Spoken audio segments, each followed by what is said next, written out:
What is going on, everybody? Welcome back to the channel. Aftersound here, bringing you Splinterlands content every single day. We also stream right here on this channel every Tuesday, Thursday, and Sunday morning, so come by and say hello. Okay, well, one thing that I didn't cover with the town hall yesterday was an idea that was thrown out there by Matt and Aggie during the town hall itself to essentially discontinue the current reward cards as they stand in favor of the new soulbound ones, because one of the questions that was brought up was, what happens? Are the other reward cards, the older reward cards, going to continue in print until they're out of print? Are we still going to continue getting those in chests? Whereas the new soulbound reward cards, how is that mix going to be? To which Matt replied his initial plan was to do a 50-50 mix, right? So you would get 50% chance of getting the old one, 50% chance of getting the new soulbound one. But he also threw out the idea, which, again, Aggie agreed to, and then they said there may be a proposal. So I just want to put this on your radar because it's not confirmed yet. And again, it was an idea that they thought of during the town hall, but it hasn't necessarily reached us in a way, right, to where it's something actionable. But I do want to put on your radar because it is time sensitive, and Matt said that it would have to be a somewhat rushed proposal because they are trying to get soulbound reward cards out in January.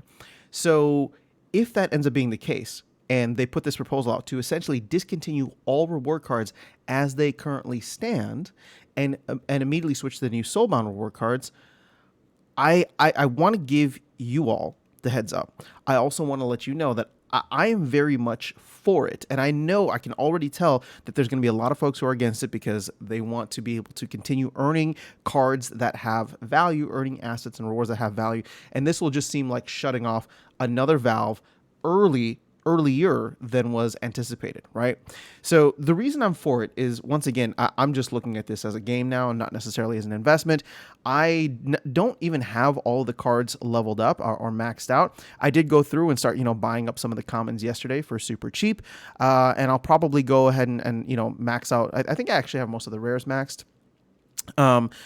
So actually, no, I don't. I only have one or two. So across the board, I still need to. And yesterday, because I heard that, I just went through and started buying some cards, not to mass buy them because I think they're going to go up in value. This is not financial advice, but just to make sure that I had a maxed amount, because at least I have all the old reward cards. And when I say old reward cards, I'm talking like Pelacor Bandit, Jin O'Shaughnessy. And then there's the new set of reward cards that came out middle of last year, which includes like the Tidebiter, Revealer, and then if we go all the way down here for like Ever Hungry Skull, Bloodmaker, Murdampier, Vampire Bat, like all of those cards, right? So the newer old reward cards.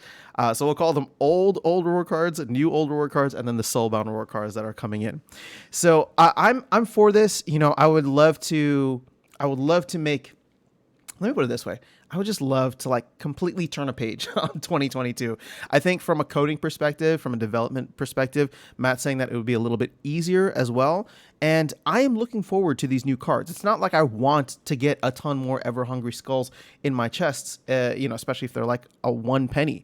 I want to get as many as I need, so I'm going to go through and buy them now. It's just a couple of bucks. So I would rather just go and get this done with, get it over with, and turn a page. So I will, if this comes to a proposal, I am planning on voting for it. And to give folks a little bit more of an idea of where we're at, the common cards, I think, weren't even going to make it to the end of January or make it past January. We have 2 more end of seasons, and I think we were probably going to run through the common cards anyway. So this doesn't affect the old common reward cards, but you can see here that probably it's the legendary, the new old reward card legendaries, which Countess Sinesh, Jared, Scar, Venator, Kinjo, these have only hit 17% of their print rate.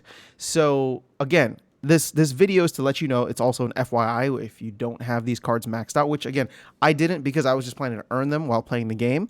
So if you don't have these cards maxed out yet, might be worth considering going on and grabbing them while they are at these relatively low prices and before the proposal actually hits, if it comes through. Here's the deal. Could they go lower? Could the proposal fail and could they go lower? Absolutely. That is very much a possibility. We could get a community outcry about this and I wouldn't be surprised. But like I said, I'll be voting for it because I'm excited about the new Soulbound reward cards. I am, again, very much wanting to turn a page. It's getting these cards in chests isn't like a high value to me.